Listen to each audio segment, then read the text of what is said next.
Pouvez-vous nous décrire rapidement quelles sont les composantes de la boucle de l'autorégulation de l'apprentissage?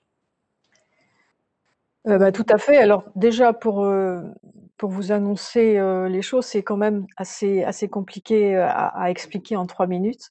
Mais vous trouverez sur le site du Cézanne une présentation très détaillée de ce que c'est que l'autorégulation et les gestes professionnels qui s'y rattachent.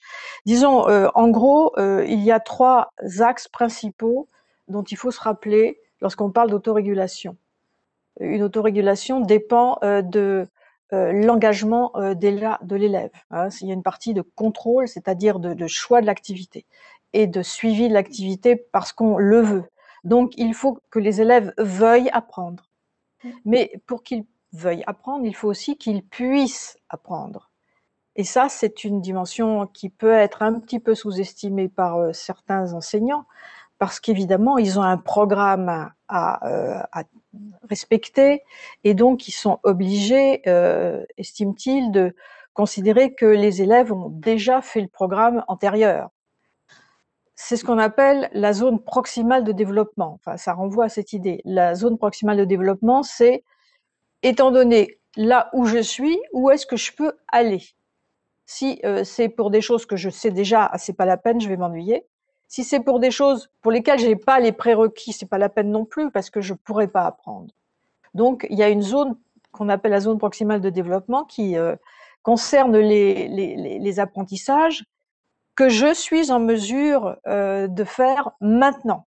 Et ça, c'est vraiment très important que les enseignants détectent cette zone proximale de développement. Enfin, beaucoup d'entre eux le font, mais je crois qu'il faut absolument généraliser la chose pour différencier éventuellement les exercices à proposer aux élèves en fonction de leur niveau.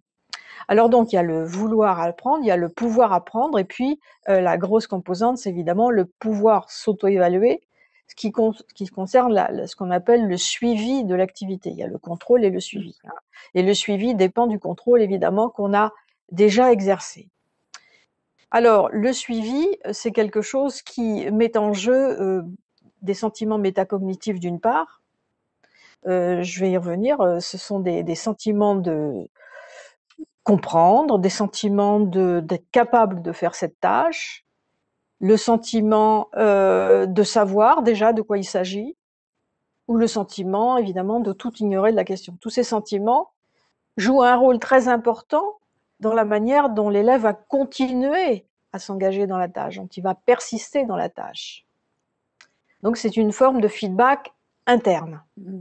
Et puis évidemment, il y a tout le feedback d'erreur, c'est-à-dire quand on se rend compte que on a commis une erreur par ses propres lumières, c'est-à-dire on juge qu'on s'est trompé. Alors ça aussi, c'est un sentiment qui est très important et qu'il faut aider les élèves à apprivoiser parce que c'est très désagréable de faire des erreurs. Mais c'est à l'enseignant justement de l'aider à surmonter cette aversion pour l'aider à comprendre pourquoi il a commis une erreur, ce qui a été démontré être un facteur important d'apprentissage. Si l'élève arrive à déceler la cause de son erreur, se l'expliquer pour être capable, évidemment, la prochaine fois, sinon de l'éviter, du moins de comprendre plus rapidement pourquoi il s'est trompé, ça, on a déjà une très grande avancée dans l'apprentissage. Donc ça, il faut que tout le monde accueille l'erreur comme une bonne nouvelle. C'est une étape de l'apprentissage dont il faut absolument tirer parti.